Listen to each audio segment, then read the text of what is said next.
नमस्कार दर्शकों, स्वागत है आपका हमारे बहुत ही अजीज और बहुत ही खास मेहमान के साथ, जो एक बहुत ही खास शख्सियत है, जिनका अगर आप लोगों ने देखा हो, आज जितने भी सीरियल्स हैं, मूवीज हैं, बजरंगी भाईजान, ओ माय गॉड, और बहुत सारे सीरियल्स के अंदर कुणाल पंडित जी, आज स्वागत करते हैं हम हमारे पॉडकास्ट के अंदर कुणाल पंडित भाई का, जो आज हमारे विशेष आग्रह पे उन्होंने आज थोड़ा सा समय निकाला और हमारे स्टूडियो में आए।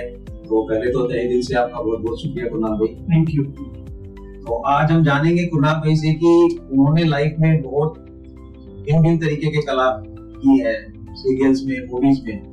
तो हम ये जानना चाहेंगे कुणाल भाई की लाइफ के अंदर आपने इतने सारे काम किए हैं, सीरियल्स में भी, मूवीज में भी, तो ये जो शुरुआत है वो उसकी प्रेरणा आपको कहाँ से मिली? और हमने कहीं सुना है कि कुछ एक्सीडेंटल के थ्रू आप इस चीज के अंदर में आए, तो एक अपॉर्चुनिटी बन गई जी। तो हम चाहेंगे कि हमारे जो दर्शक हैं उनके लिए आप बताएं कि किस तरीके से एक्सीडेंटल और एक अपॉर्चुनिटी बन के आप आज एक अभिनेता बन गए। मैं नौकरी करता था ईटीवी में, तो हमको ना रात को स्टूडियो दिया गया और हमारा anchor based program, 2 news anchor थे और एक बंदा था जो अलग अलग गेटअप में, अलग अलग कैरेक्टर में आता था। तो बारिश का मौसम था और रात को हम लोग वेट कर रहे थे। बेचारा पूरा कीचड़ में सना हुआ, हाथ लटकाया हुआ, वो आया, उसको पूछे पहले पानी वानी पिला, बोला क्या हुआ? बोला मैं लेट हो रहा था यहाँ आने में, तो बाइक से आ रहा था तो बाइक स्लिप हो गई। तो जाना चाहिए था डॉक्टर के पास, पर वो आया पहले स्टूडियो, तो उसको पहले हमने हॉस्पिटल में भेजा, बोला ये तुम ठीक मरम्मत करवा। फिर अभी क्योंकि मैं प्रोडक्शन देखता था, काम मेरा था कि भाई एक रात में 4 एपिसोड निकले, तो हम लोग ऐसे बैठे हुए थे कि अब क्या करें। तो अचानक मेरे डायरेक्टर साहब ने कहा कि यार कुणाल कैरेक्टर जो है ना वो तुम कर। मैं बोला यार सर मुझे आता नहीं है, ये सब काम मेरा है नहीं। उन्होंने कोई टेंशन मत, मैं बोलूंगा ऐसे तो कर, एक्शन बोलूंगा तो शुरू हो जाना, कट बोलूंगा रुक जाना। ठीक है। तो क्योंकि वो मेरी रिस्पॉन्सिबिलिटी थी कि वो एक रात में 4 एपिसोड निकालने हैं, तो वो किया, वो हो गया। अब दूसरे दिन मेरा एक मित्र है, मेरे मित्र वैष्णव, अहमदाबाद में ही रहता, तो वो ईटीवी गुजराती का वो हेड था। तो उसने एडिट में देखा, तो वो आया, बोलता यार अच्छा किया है। अच्छा कुछ भी बोलता है, तो मतलब करना पड़ा वो, क्योंकि ऐसा ऐसा हो गया सब। मुझे नहीं यार तू seriously profession, as a profession तो क्यों नहीं यूज है? मुझे यार वो सब आता नहीं है, मुझे, मैं प्रोडक्शन में हूँ, ये तो मुझे करना पड़ा क्योंकि मेरी रिस्पॉन्सिबिलिटी थी, मुझे एपिसोड निकालना। तू भी वो मुझे बोला कि नहीं तू सोच। जब मैं बोला यार अपना दोस्त बोल रहा है तो कुछ तो उसने देखा होगा, वो भी क्रिएटिव है। ठीक है। फिर ऐसे करके तो प्लेस की शुरुआत, तो गुजराती इंडस्ट्री के बहुत बड़े कलाकार हैं, सिद्धार्थ बैरांडे जी, उनसे जाके मिला, उनके प्ले में मैंने शुरुआत छोटे कैरेक्टर्स। फिर परिजी के साथ भी काम किया प्ले में। फिर थोड़ी हिम्मत बढ़ी तो पोर्टफोलियो करवाया और एड के ऑडिशंस मैंने देना शुरू किया। कुणाल भाई, हमको पता लगा है कि परेश रावल जी आपके मामा हैं जी। तो कहीं लेगेसी के रूप में उनका कोई सपोर्ट आपको मिला है? ऐसा कुछ है कि परेश रावल जी के थ्रू आपने इस मीडिया फील्ड में, इस एंटरटेनमेंट फील्ड में नहीं, उनका कोई सपोर्ट मिला हो? ऐसा कुछ? उनके आशीर्वाद हमेशा रहे, पर उन्होंने एक चीज ये सिखाई है कि बेटा लायक हो, है ना, कोई भी तुम्हें काम दे देगा क्योंकि मैं तुम्हारा मामा हूँ, ऐसा नहीं। तो आशीर्वाद हमेशा उन्होंने मुझे दिया। कोई एक बार काम दे सकता है, बार बार काम तो आपके टैलेंट पे ही है। हाँ मतलब वो एक बार कहेंगे तो कोई एक प्रोड्यूसर या डायरेक्टर में चांस दे देगा, चांस एक बार कर लेगा, लेकिन फिर वो भी सोचेगा कि यार ये परिश्रम का भांजा, इसका मतलब ये तो थोड़ी है कि ये भी उतना ही उम्दा कलाकार है। वो कहीं ना कहीं वो अब आपको काम, आपका काम ही देता है आपको, राइट? ऐसा तो ये बात मैंने मुझे समझाई। और हाँ, और मैं आज जो भी करता हूँ तो मैं उनका आशीर्वाद जरूर लेता हूँ, तो मुझे आशीर्वाद उन्होंने मुझे हमेशा उन्होंने दिए। तो ये चीज बहुत अच्छी, क्योंकि कैसा है ना कि किसी पे डिपेंडेंट मत हो, ये तुम्हारी खुद की लड़ाई, तुम खुद लड़ो। वो लड़ने की प्रेरणा उन्होंने मुझे दी, तो उसके लिए मैं उनका हमेशा मैं शुक्रगुजार। कुणाल भाई, हमने देखा है कि एक मूवी में जिसमें आपने काम किया, oh my God, Akshay Kumar साहब के साथ में, तो कहीं ना कहीं वो मूवी एक अलग कॉन्सेप्ट पे बनी थी, एक अलग सोच के ऊपर वो मूवी बनाई गई थी। ऐसी मूवी करके मतलब कैसा लगा आपको, उससे क्या सीखने को मिला? बेसिकली ओ माय गॉड जैसी मूवी बहुत कम बनती है, बहुत हिम्मत चाहिए ऐसी फिल्म बनाने की। और मैं तो प्ले में भी, ये तो फिल्म बाद में बनी, पहले तो प्ले था, तो मैं तो प्ले से मैं जुड़ा हुआ था उमेश भाई के साथ। तो हमने बहुत सारी रिसर्च वगैरह भी की, जो भगवान के नाम पे, धर्म के नाम पे जो धंधा जो चल रहा है उसको लेके, तो मैंने अभी जो हमारे प्रोड्यूसर थे प्ले के, तो उनको मैंने एक बात कही थी कि यार, या तो ये शो, ये प्ले जो है एक शो के बाद बंद हो जाएगा, या तो ये ऐसा चलेगा कि अगर तुझे बंद करना होगा तो भी ये बंद नहीं। तो वो अलग एक, क्योंकि कहीं ना कहीं रियलिटी पे चीज जुड़ी हुई थी। आज रियलिटी में भी यही सब हो रहा है। हाँ, एब्सोल्युटली भगवान के नाम पे डराना, बट सीखने बहुत कुछ। भविष्य में आप किस तरीके की फिल्मों में काम करना पसंद करेंगे? किस तरीके के? हर तरह यहाँ पे भी तो जस्ट एक शुरुआत, एक बेबी स्टेप मेरा है। बहुत सीखना है, बहुत काम करना है, बहुत लोगों के साथ, अच्छे डायरेक्टर्स के साथ काम करना है। तो ऐसा कुछ ये नहीं है कि मैं कलाकार, तो जो कैरेक्टर मेरे पास आएगा वो मुझे निभाना है। मतलब कोई दिल से एक इच्छा होती है ना, किस तरीके का कैरेक्टर अगर मुझे करने को मिले जिससे कि मैं एक्टिंग के साथ साथ कुछ लोगों की सोच में परिवर्तन ला सकूं, कुछ समाज में अपना योगदान दे सकूं, ऐसा कोई कैरेक्टर कहीं ना कहीं बैक ऑफ द माइंड में होता है। किस तरीके की अगर स्क्रिप्ट मिलती है तो जिससे मैं अपने किरदार के साथ साथ कुछ लोगों के अंदर में ऐसा कुछ बदलाव ला सकूं जो मेरे एक्टिंग के, अभिनय के साथ साथ में लोगों की प्रेरणा भी बने। अगर ऐसा कुछ आया तो मैं डेफिनेटली मैं करूँ, मतलब तो चाहे दिल से करूँ, बट लेकिन तब तक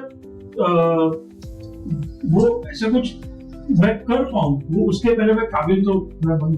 तो ये एक छोटे छोटे स्टेप्स हैं कि जो मिल रहा है उसे मैं तहे दिल से मैं करूँ, तो फिर वो चीज, वो कैरेक्टर जो अभी मुझे भी नहीं पता कि मैं, पर हाँ जो मुझे मिलेगा वो मैं उसको पूरा अपने में उतार के मैं वो परफॉर्म करूँगा। आपके बहुत सारे फैंस हैं जो आपको पसंद करते हैं, अलग अलग अभिनय करते हैं, आप कॉमेडी रोल्स भी बहुत अच्छा करते हैं। तो फैंस आपको मतलब सबसे ज्यादा क्या लगता है, किस रोल में देखना ज्यादा पसंद है? सारे रोल्स में, क्योंकि कोई कलाकार नहीं चाहेगा कि भाई मैं इस इमेज में बन जाऊं। तो मैंने सब टीवी के लिए मैंने कॉमेडी सीरियल भी की, बाकर बड़ी दूर से आए तो अच्छे शोज। और अब मैं पुष्पा इम्पॉसिबल कर रहा हूँ सब टीवी के लिए, तो उसमें थोड़ा वो नेगेटिव तो नहीं कहूँगा, बट थोड़ा ग्रे शेड, थोड़ा एक ग्रे शेड में कैरेक्टर है जो पुष्पा जो है, पुष्पा राधे प्रोटैगनिस्ट है शो। उससे वो बेचारा ये आदमी परेशान करता रहता है, उसको हर जगह अड़िंगे लगाता है, चैलेंजेस देता है। तो वैसे भी तो ऑडियंस मुझे उसमें भी पसंद कर रही है। ऑडियंस ने मुझे बजरंगी भाईजान में भी देख के उन्होंने मुझे खूब सारी गालियां दी, जो मेरे लिए एक अप्रिसिएशन है, एक आशीर्वाद है। तो मजा कहीं ना कहीं ऐसा नहीं लगता है जब हम कोई एक नेगेटिव किरदार करते हैं तो लोगों की जो छवि है वो हमारे लिए नेगेटिव बन जाती है, क्योंकि लोग हीरो को एक्चुअल में हीरो देखते हैं जब वो कभी भी एज ए ऑडियंस आप फेस करते हैं तो कहीं ना कहीं हमको उनको लगता है कि ये तो हीरो है। और जब अगर आप विलेन का कैरेक्टर करते हैं तो उसको एज ए विलेन रियल में भी विलेन देखने लग जाते हैं। जैसे आपने बताया कि बजरंगी भाईजान में आपका नेगेटिव कैरेक्टर था, तो इस तरीके का कभी जब आप फेस करते हैं कोई मूवी के तुरंत बाद ऑडियंस को, पब्लिक को, तो कैसा लगता है उस समय उनको फेस करना? कई लोग तो आपको नेगेटिव वे में लेते हैं और कुछ लोग जो देखते हैं कि आपका सिर्फ अभिनय है, तो उस टाइम उनको फेस करते हैं तो आपको कुछ चैलेंजेस लगता है कि? नहीं, मुझे अच्छा लगता है। फिर जब वो जैसे बजरंगी भाईजान के बाद जब मैं थिएटर में देखने गया तो एक लेडी थी, वो बहुत गुस्सा हो गई, शर्म नहीं आती इतनी छोटी बच्ची को वो ऐसे बेचने जाता है। तो फिर उनके फैमिली वाले भी नहीं, ये कलाकार है, वो ऐसे लिखा, वो सच में थोड़ी ना ऐसा है, बट वो एक उनका प्यार है, वो एक अप्रिसिएशन है वो मेरी। मैं ऐसा पर्सन तो मैं ऐसा हूँ नहीं, जो मैंने किरदार निभाया तो वो करेक्ट वो पहुंचा है, तब जाके ये रिस्पॉन्स आया। तो सर जो युवा एक्टर्स हैं जो फिल्म इंडस्ट्री में जो आना चाहते हैं, जो कहीं ना कहीं स्ट्रगलर बोल सकते हैं जो है, तो उनको आप क्या संदेश देना चाहेंगे कि उनके लिए ये जो फील्ड है, एक्टिंग की जो फील्ड है, वो कैसी है? भाई बहुत अच्छी है, बस पूरी निष्ठा से काम, भरोसा रखे अपने आप, और जो काम आ रहा है उसे आप एक्सेप्ट करें, क्योंकि ऐसा तो नहीं है कि आप, मैं जब अपने बारे में सोचता हूँ तो ऐसा नहीं कि मैं अचानक मुझे एक बड़ा ये मिल सकता है, ऐसा नहीं है। बट अगर छोटा कैरेक्टर भी हो जिसकी ज्यादा लेंथ ना हो तो वो भी एक्सपीरियंस में वो आपको एक छोटे छोटे स्टेप्स हैं जो आपको आपकी मंजिल तक पहुंचाते हैं। लेकिन कुणाल भाई, हमने जो सुना है, जो आज बहुत सारे लोग बोलते हैं कि आज बॉलीवुड में अगर या तो कोई ना कोई बहुत बड़ी चेक चाहिए होती है या आपके पास में खूब सारा पैसा है तो आपको एंट्री मिल जाती है, या फिर आप कोई फिल्म स्टार के बेटे हो, या फिर आपके पीछे किसी बहुत बड़े का हाथ है। मतलब न्यू कमर को, एक स्ट्रगलर को एक इजी वे में अपॉर्चुनिटी मिलने के चांसेस कितने हैं? नहीं, बहुत चांसेस है। मैं खुद की बात करूं तो मैं भी ऐसे ही ऑडिशन, एक प्रोसेस होता है भाई, आप ऑडिशन दो, दिखाओ क्या में क्या है, तो आपको चांस मिलता है। पर हिम्मत मत, मैंने बहुत सारे ऐसे लोग देखे हैं जो बोलते हैं ऑडिशन दिए लेकिन कुछ हुआ नहीं। एक समय, आपका समय होता है, वो आप पूरी निष्ठा से काम करो तो आपको मिलेगी। कुणाल भाई, एक सवाल जो मेरे जहन में बहुत समय से चलता है, मुझे नहीं पता कि वो पूछना चाहिए कि नहीं, बट मैं आपसे शेयर करना चाहता हूँ कि आज जो हमारा यंगस्टर है, जो हमारी टीनेज की जो जनरेशन है, वो आज जो बॉलीवुड में जिस तरीके की मूवीज या जिस तरीके का कल्चर चल रहा है, वो कहीं ना कहीं हमारी भारतीय संस्कृति को किसी लेवल पे जाके कहीं ना कहीं ऐसा लगता है कि वो अफेक्ट कर रहा है, क्योंकि जो जैसा देखते हैं उसकी कॉपी करने की कोशिश करता है एक यंगस्टर या एक टीनेज का जो बच्चा होता है, बॉय और गर्ल। तो वो आज सपोज अगर नाइट कल्चर को कह लें या कहीं ना कहीं एक छोटे कपड़े का कह लें, तो उस तरीके का चलन चलता है। तो ये क्या लगता है, इस तरीके की चीजें को थोड़ा सा कहीं ब्रेक लेना चाहिए बॉलीवुड के अंदर, या ये चलना चाहिए नॉन स्टॉप? भाई ये तो अभी पर्सनल पर्सपेक्टिव कैसा है उस पर ज्यादा मेरी डॉक्टर है, तो मेरी डॉक्टर क्या देख के वो प्रभावित हो, उसे कहाँ रोकना चाहिए कि मेरी जिंदगी, क्योंकि रोकने की तो कुणाल भाई आज के टाइम पे अगर हम देखें, सोशल मीडिया का जमाना है, आज घर घर में बच्चे के हाथ में मोबाइल से हम कोई भी चीज पे लिमिट नहीं रख सकते कि वो क्या देख रहा है और क्या नहीं। अगर कोई चीज बन रही है तो उनको लगता है अगर कोई चीज बनी है तो वो देख सकते हैं। और आज अगर हम देखते हैं, नॉट सेइंग कि भाई हर मूवीज के अंदर, बट कुछ मूवीज में 10% 20% मूवीज में कुछ चीजें ऐसी दिखाते हैं जो कि बच्चों पे नेगेटिव असर डालती है। तो वो सब चीजों को, क्योंकि वो बोलते हैं ना जो दिखता है वो बिकता है, तो जो देखते हैं वो कहीं ना कहीं एक माइंड में कैप्चर हो जाता है। तो उससे आने वाले टाइम में जो उनकी जो सोच है वो कहीं ना कहीं चेंज हो जाती है। एक वो जैसे ड्रेस कोड अगर किसी का देखते हैं, फैशन शो देखते हैं, कुछ भी चीज देखते हैं, तो उसके हिसाब से उस चीज को वो अडॉप्ट करने की कोशिश करते हैं। और हम जिस देश में, हम भारत के अंदर रहते हैं, उसकी हम बात करते हैं, तो वहाँ पे हम ये चीज नहीं बोल सकते कि ये उस लेवल तक का एडवांस हो चुका है कि वहाँ पे हर चीज ओपनली सबके साथ में, फैमिली के साथ में आप बैठ के देख सकते हो। तो उस चीज में हम बस आपसे, क्योंकि आपने अभी नवीन तरीके के कलाकार आपके साथ में, बड़े बड़े कलाकारों के साथ भी आपने काम किया है, आप भी बहुत बड़े कलाकार हैं, आपने भी चुनौती भरी जिंदगी जी है, मैं जो आपके बारे में पढ़ा, आपने भी स्ट्रगल करके आप यहाँ इस लेवल पे आप पहुंचे हैं। तो ये इस तरीके की जो चीजें हैं, जो वल्गैरिटी है, कहीं ना कहीं जो एब्यूजिव लैंग्वेज यूज होती है, कहीं ना कहीं जो प्रदर्शन होता है, वो चीज के ऊपर थोड़ा बहुत एक लिमिट होनी चाहिए, क्योंकि अभी ओटीटी में ऐसे भी सीरीज हैं जहाँ पे गालियों की भरमार, लेकिन ऐसे मेकर्स भी हैं जो कहते हैं कि यार अगर जहाँ जरूरत नहीं है तो वहां गाली मत रखो। तो वो भी एक ऐसे भी मेकर्स हैं। गाली की जगह पे कुछ और वर्ड, क्योंकि गाली क्या होती है, कोई भी चीज जैसे होते है ना, बच्चा जंक फूड जल्दी कैप्चर करता है, छोटा बच्चा भी होगा, उसको आप चॉकलेट दोगे तो खा ले, वो नेगेटिव चीजें जल्दी लाइक मैग्नेट एंड चुंबक की तरह। सही। तो उस चीज को कहीं ना कहीं एक कोई भी प्रोडक्शन है, उस चीज के ऊपर थोड़ा सा एक लिमिट होनी चाहिए। ये चीज को दिखाएंगे तो हमारी जो नई जनरेशन जो आ रही है वो वही सीखेगी। क्योंकि पहले अगर हम देखते थे, जो भी हम, आपने तो दोनों, आप पहले की जनरेशन, आज की जनरेशन, आपको जैसे हमने देखा कि हमारे टाइम में मोबाइल भी नहीं थे, फिर मोबाइल आया, कीपैड वाला मोबाइल आया, फिर टच पैड वाली चीजें आई, तो कहीं ना कहीं हमने एक बेसिक से एडवांस वाली लाइफ देखी है। हमारे जो बुजुर्ग है वो आज बोल सकते हैं कि उनको मोबाइल को फिट करना नहीं है, क्योंकि वो एक एज के बाद अगर कोई चीज आती है तो उसको अडॉप्ट करना कहीं ना कहीं डिफिकल्ट होता है। लेकिन इस लगभग 40, 50, 55, 60 साल तक बंदा उस चीज को अडॉप्ट कर लेता है, जो भी चीजें चल रही होती। तो बच्चा तो बहुत जल्दी, बोलते हैं ना कि बच्चे का जो माइंड होता है वो तो बिल्कुल शार्प होता है, जैसे उसको सांचे में डालते हैं डर जाता है। तो कहीं ना कहीं आज वो जो देखते हैं बॉलीवुड से प्रभावित होता है, मूवीज भी देखता है, सीरियल्स भी देखता है। तो आजकल तो मूवीज के अलावा सीरियल्स में भी वल्गैरिटी कहीं ना कहीं आ गई है, कहीं ना कहीं एब्यूसिव लैंग्वेज आ गई है, ड्रेस का जो सेंस है वो कहीं ना कहीं वो हो गया।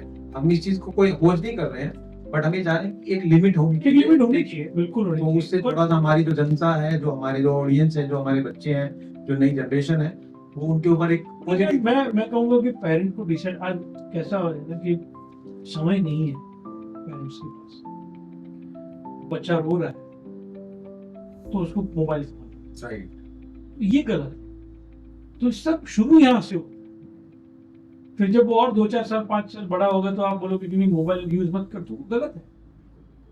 ये आप ही ने वो अपना काम निकालने के लिए उस टाइम पे बच्चे को दे, तो वो गलती नहीं की होती। जब वो रो रहा था छोटा, उससे बात करो, जानो क्या हुआ क्या नहीं।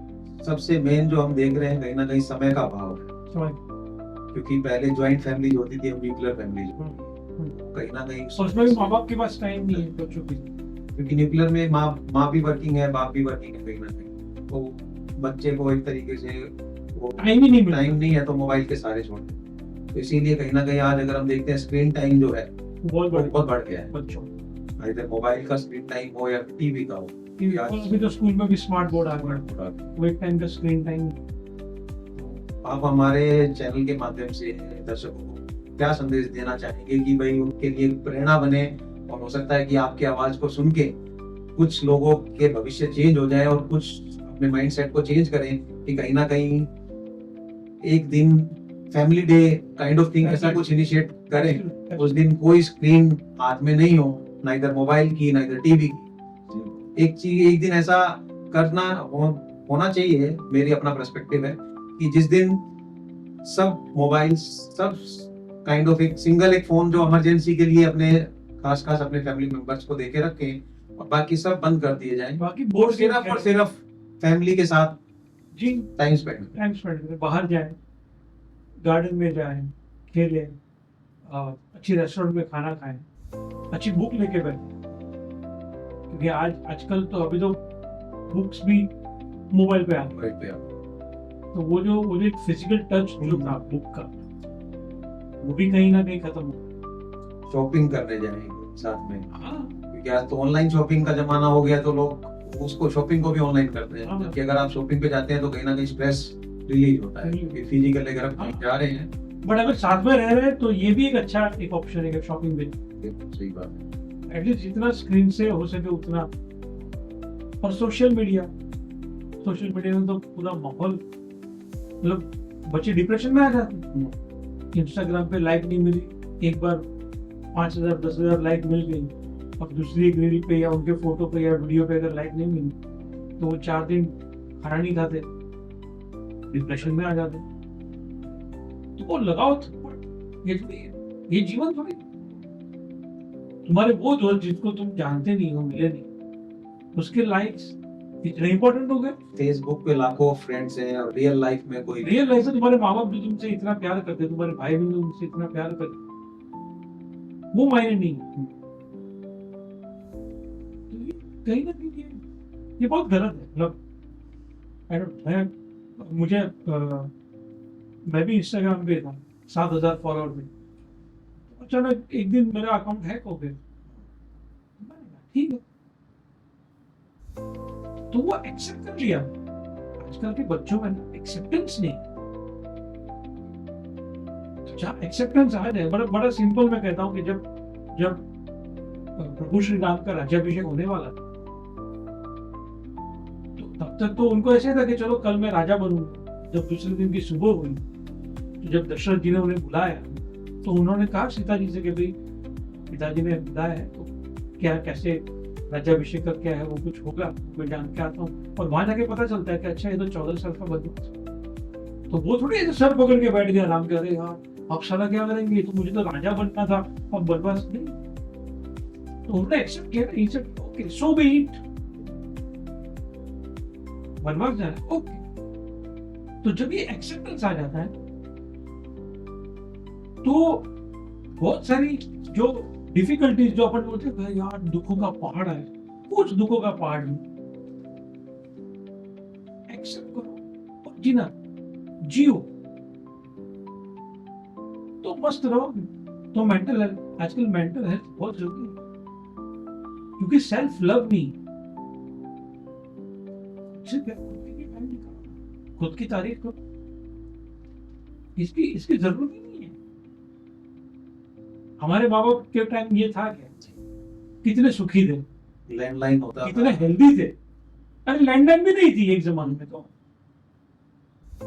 एसटीडी नहीं होती थी, एसटीडी बूथ पे जाके बात करते थे। उस टाइम मीटर चल रहा होता था तो देखते थे यार बटन रहा है, उसको फटाफट बात करते थे, एक लिमिटेड टाइम के लिए ही बात होती थी। और आज तो देखो तो इनकमिंग फ्री, आउटगोइंग फ्री, सब कुछ फ्री। तो ये एक्सेप्टेंस नहीं, फेलियर आते हैं, ठीक है एक्सेप्ट करो, लाइक्स नहीं मिले ठीक एक्सेप्ट करो, अकाउंट हैक हो गया, तो जीना थोड़ी छोड़ देंगे।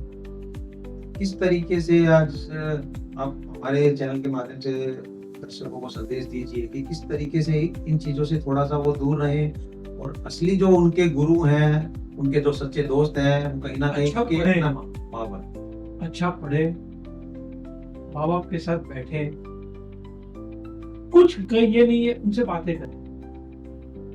लेकिन कई बार हम देखते हैं बच्चे जो हैं वो एक एज का जब डिफरेंस आता है, जनरेशन गैप बेसिकली, क्योंकि जैसे कि अगर हमने बात की जैसे कीपैड से टच पैड आया, लैंडलाइन से फोन आया, तो ऐसी जो सोच है, जो पेरेंट्स की सोच है और जो बच्चों की टीनेज की सोच है, बट ये शुरू कहाँ से होता है मुकेश भाई? ये शुरू वहां से होता है कि कम्युनिकेशन नहीं, कम्युनिकेशन गैप, कम्युनिकेशन है ही नहीं। सही। तो आपका अगर जनरेशन गैप है तो आप सुनो ना। आज आप माँ बाप जो है वो जब उम्र लायक होते हैं, ठीक है, तो उनको सुनने वाला कोई कोई नहीं है। ये सबसे बहुत बहुत बड़ी बात कही आपने। समझो तो चलो, वो समझने की बात तो बाद में, पहले सुनो तो सही। आज तो हम देखते हैं ओल्ड एज होम जो बन गए हैं, लोग बाग तो पेरेंट्स को जब वो वृद्ध हो जाते हैं तो उनको वहाँ छोड़ देते हैं। छोड़ देते हैं, क्योंकि बात करने वाला कोई नहीं है। फिर माँ बाप कंप्लेन करते मेरा बेटा क्योंकि सुनता नहीं। हमने अरे भाई देखा- सुनता नहीं है तो तूने बात कितनी की तेरे बच्चे से? सही बात है। आज जब माँ बाप बोलते हैं कि यार मेरा बेटा साला मेरा सुनता ही नहीं, अरे भाई तो तूने कब उसके साथ बैठ के 2 घंटे बात की? सही बात है। तो आज मैं भी मेरी भी बेटी है 12 साल की, और हम लोग बैठते हैं घर पे झूला, हम लोग झूले पे बैठ के हम लोग बात करते हैं। बोल स्कूल में क्या हुआ, क्या ये, तो वो अपनी बातें करती है। Communication is the must. बहुत जरूरी है। फिर आप एज ए पेरेंट आप फिर कंप्लेंट मत करोगे मेरा बेटा मेरा सुनता है। सही बात है। जब बात करना था, समय था, तभी आपने मोबाइल पकड़ा दिया उसे। तो देखा कितना हमने आज कुणाल भाई ने कितनी अच्छी बात बोली कि हम हमारे चैनल के माध्यम से ये चीज़ बोलना चाहेंगे कि आज जो बोलते हैं ना कि अगर आपके घर में अगर वृद्ध हैं, माँ बाप हैं, तो वो बोलते हैं ना कि कोई भी पेड़ अगर बूढ़ा हो जाए तो वो भले ही फल नहीं देता लेकिन छाया तो वो देता ही है। तो हम ये चाहेंगे कि भाई आप अपने माँ बाप का रिस्पेक्ट करें, सम्मान करें, उनको कभी भी ओल्ड एज होम में जाना पड़े ऐसा नौबत नहीं आनी चाहिए। दूसरा, जो बच्चे, जो कुणाल भाई ने बताया कि भाई आप उनके साथ में, माँ बाप की रिस्पॉन्सिबिलिटी बनती है कि आप उनके साथ में समय व्यतीत करें, जिससे कि आपस में एक दूसरे की शेयरिंग होगी। Sharing is caring basically. तो कोई भी चीज़ अगर लगता है तो आप वहाँ पे बच्चे को समझा सकते हैं, और वो जब आपका अगर एक बॉन्ड बन जाएगा तो वो आपसे हर चीज़ शेयर करेगा। तो आप उस चीज़ को आइडेंटिफाई कर सकते हैं कि क्या गलत है और क्या सही है। तो आप उस चीज़ को एक प्यार के तरीके से उसको आप समझाएं, ना कि फोर्सफुली। और कुणाल भाई ने हमको ये भी बताया कि जैसे कि उनका जब इंस्टा अकाउंट हैक हो गया तो उन्होंने उस चीज़ को एक्सेप्ट किया। तो हम भी आपको, दर्शक को, ये चीज़ रिक्वेस्ट करेंगे कि आप भी सोशल जो लाइफ है ना, सोशल से पहले आपकी अपनी खुद की लाइफ है, पर्सनल लाइफ है, आपके पेरेंट्स के साथ आपकी लाइफ है, आपके जो फिजिकल फ्रेंड्स हैं उनके साथ आपकी लाइफ है, ना कि जिनको आप कभी मिले ही नहीं, आप जानते ही नहीं, उनके लाइक्स और डिसलाइक्स से आप स्ट्रेस आ रहे हैं। तो वो भी बहुत अच्छी बात बताई कि वो खुद की प्रैक्टिकल लाइफ में, और जैसे कुणाल भाई ने बताया कि उनके लिए एक एक्सीडेंट एक अपॉर्चुनिटी बनी। आज इतने सारे अभिनय में उन्होंने आज किरदार किए हैं और बहुत उम्दा कलाकार हैं आज। तो आप भी अपनी मेहनत से, अगर हम किसी भी चीज़ में फेल हो गए, चाहे हम स्कूल के सब्जेक्ट में फेल हो गए या जिंदगी में कोई इंटरव्यू में फेल हो गए, तो इसका मतलब ये नहीं है कि हम उससे हार मान जाए। हमको अपनी लाइफ में आगे बढ़ते रहना है। बट में आपको अपनी लड़ाई खुद लड़नी है। कोई आपको खाना परोस के दे सकता है, खिला नहीं सकता। चलो खिला भी देगा, चबाना तो आपको है, राइट। उतनी तो मेहनत करनी पड़ेगी। और जितनी वो बोलते हैं ना कि सोना भी जब तपता है तो निखरता है बेसिकली। तो हर चीज़ के अंदर में आप मेहनत करेंगे तो आपकी मेहनत एक ही ऑप्शन है, मेहनत। और फेलियर्स आते हैं तो ठीक है, it's okay, part of life, accept करो। उससे सीखने को ही मिलेगा। सीखने को ही मिलेगा। Every day is a learning day basically. आज आप बच्चन साहब देखो तो बच्चन साहब ने क्या, उन्होंने क्या समय देखा। बच्चन साहब ऐसी थोड़ी बच्चन साहब बनते। बच्चन साहब के साथ भी आपने काम किया है। हाँ, मैं तो बहुत भाग्यशाली हूँ कि ऐसे बड़े बड़े दिग्गज कलाकारों के साथ मुझे मौका मिला। तो मैं बहुत थैंकफुल हूँ इस इंडस्ट्री को, मेरे सारे डायरेक्टर्स का मैं थैंक यू उनको। और मेरा मित्र जो ईटीवी में जो मेरे पीछे पड़ा था और मैं जब जॉब करता था तब एक समय ऐसा था कि जॉब चली गई थी, तो मेरी वाइफ ने मुझे फोर्स किया कि तू पोर्टफोलियो बनवा, बाकी घर का खर्चा मैं देख लूंगी, तू ये कर। तो एक सपोर्ट सपोर्ट सिस्टम आपस में एक दूसरे के तो फैमिली से मिलता है ना, वो इंस्टाग्राम से या Instagram फेसबुक के फ्रेंड से नहीं। जो सपोर्ट आपके अपने दे सकते हैं वो ना तो आपको इंस्टा दे सकता, ना आपके फॉलोअर्स दे सकते, ना आपका सोशल मीडिया दे सकता। Absolutely. क्योंकि जो बोलते हैं ना कि जब कोई आदमी निराशा में होता है या किसी का दिल टूट जाता है या कोई हार जाता है तो कोई आके कंधे पे हाथ रख के बोलता है ना, तो घबरा मत, मैं तेरे साथ हूँ। बट वो हार एक्सेप्ट करता है तब वो आदमी हार जाता हाँ। है, वो हार को एक्सेप्ट नहीं मत करो। और कहीं ना कहीं एक फिजिकल जब टच मिलता है किसी का अपने का बहुत, कि हाँ, तू बहुत जरूरी। घबरा मत, मैं तेरे साथ खड़ा बस हूँ। इतने तो उतने में उसकी छाती चौड़ी हो जाती है और कहीं ना कहीं वो दोबारा से तैयार हो जाता है। Absolutely, absolutely. मेरी तो वाइफ मेरी फुल सपोर्ट में, क्योंकि मैं बहुत मिडिल क्लास फैमिली से आता हूँ। तो मेरे फादर जो थे वो हेड क्लर्क थे एक कंपनी, तो उनका ऐसा था कि भैया नौकरी करो, एक फिक्स इनकम आनी चाहिए, क्योंकि ग्रोसरी का खर्चा है, दूध का खर्चा है, यू नो, बाकी सब स्कूल की फीस है, ये वो सब निकलनी चाहिए। तो उसमें से एक अलग जाके ये करना जिसमें कुछ पता ही नहीं था कि भाई कल काम मिलेगा नहीं मिलेगा क्या होगा, सही बात है। तो उसमें मेरी वाइफ खड़ी रही कि नहीं तू चिंता मत कर, और उन्होंने मेरे फादर को समझाया कि उसको है इंटरेस्ट तो उसको करने दो। बहुत बड़ी बात है। उनका भरोसा था कि मैं यहाँ तक, अगर उन्होंने भी ऐसा बोल दिया था कि नहीं नहीं। छोड़, तो मैं नहीं आते नहीं आ सकता। आपस की एक अंडरस्टैंडिंग और एक सपोर्ट सपोर्ट बहुत बहुत जरूरी जरूरी है। तो आज भी सपोर्ट, आज इतना काम है तो आज मैं यहाँ पे हूँ अहमदाबाद में, तो वो लोग बॉम्बे में, तो वो उनका सपोर्ट है कि मैं यहाँ पे काम कर पा रहा हूँ। बट ऑब्वियसली क्योंकि वो डिस्टेंस दूर भी है, कहीं ना कहीं अकेले रहने में चुनौती भी रहती है। आप यहाँ पे काम कर रहे हैं, वो वहाँ पे स्ट्रगल कर रहे हैं, हाँ। तो कहीं ना कहीं आपस में एक दूसरे का सपोर्ट है। सपोर्ट है तभी तो इधर आप सक्सेस हासिल कर रहे हैं, उधर वो सक्सेस हासिल कर रहे हैं। बहुत बहुत धन्यवाद कुणाल भाई। तो आज देखा हमारे साथ पॉडकास्ट में कुणाल भाई ने आज स्पेशली हमारे विशेष आग्रह पे उन्होंने आज समय दिया और कितनी अच्छी अच्छी बातें हमारे साथ की। तो हम भी दोस्तों एक चीज जरूर बताना चाहेंगे कि आप कुणाल भाई ने जो जो भी इतनी महत्वपूर्ण बातें की हैं कि आप अपने बच्चों के साथ समय बिताइए और कोई भी जो चीज है, क्या चीज देखनी चाहिए क्या नहीं देखनी चाहिए, वो आप ही उनको अगर गाइड करेंगे तो वो अच्छा रहेगा, बजाय कि कोई दूसरा बंदा, बाहर का बंदा आके उनको बताए। और वो तभी पॉसिबल है जब आप कहीं ना कहीं फिजिकली उनके साथ समय व्यतीत करेंगे, उनके साथ समय देंगे, उनके साथ उनके एक दोस्त बन के रहेंगे। जैसे कि कुणाल भाई खुद बोलते हैं कि वो फैमिली के साथ बैठते हैं। और एक चीज और, जैसे कि मैंने बात की कि स्क्रीन डे जो है, स्क्रीन टाइम बेसिकली एक दिन आप फिक्स कीजिए कि उस दिन no screen day. I am not saying कि वो आप संडे हो, मंडे हो, कोई भी दिन आप चूज कीजिए पूरे फैमिली। तो उस दिन आप आपस में सारे बैठिए, आप 4 लोग हैं फैमिली में, 8 लोग हैं, 10 लोग हैं, आप एक टेबल पे बैठिए, एक दिन आप करके देखिए। हमारे बोलने पे आप भले ही महीने में एक दिन करके देखिए, अगर आपको लगे कि वो फ्रूटफुल है तो आप उसको कंटिन्यू कीजिए। फिर जैसे कि ये बने हैं रोज डे, वैलेंटाइन डे, ऐसे ही एक दिन ये भी डिसाइड हो जाएगा हर मंथ में no screen day, only family day. बहुत बहुत शुक्रिया, बहुत बहुत थैंक यू, धन्यवाद कुणाल भाई, आपने इतनी महत्वपूर्ण बातें हमारे साथ शेयर की और आपने इतना समय दिया।